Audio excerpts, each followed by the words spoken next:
Good day. Today I will show you how to remove the A-pillar trim on your Mercedes. You are right now on the Mercedes W126 channel. I'm Hervé and I will show it to you.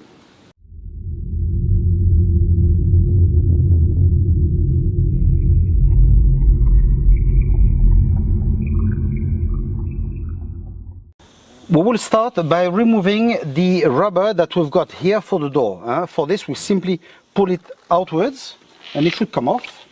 That's it. Nice and easy. To remove the trim now, if you would have something like this, it would be nice. If you don't, it doesn't matter. What this is something to remove trim on cars.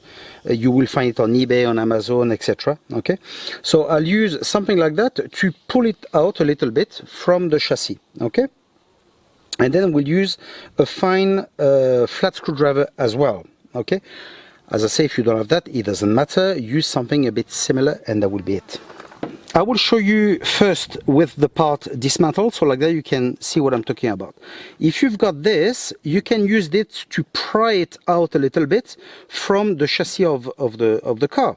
Okay, and then you should be able to see that clip that's right behind. Okay, so once you've got when you see that clip, what you'll do, you will use the screwdriver and you will push it, so like that it will dislocate from where it's fitted.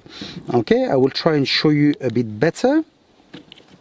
Okay, you see we've got the clip and we'll press it that way, and normally it will come off. Okay, so once you've done one side, then you'll do the upper part.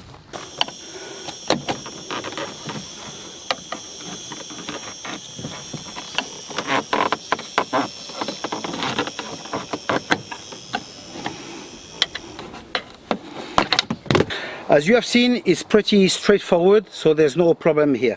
Just in case you break the clip, I will try and give you the part number, so like that you will be able to replace it. That will cost nothing really. Now, to place it back, well, it's very easy. You put it in place, you knock it a little bit, and that's it. That'll be done. Okay, then you place back the rubber, and that's it. So I hope that you have liked the video. I hope it's useful to you. Stay tuned onto the channel, subscribe, and we'll see each other in the next one. Take care.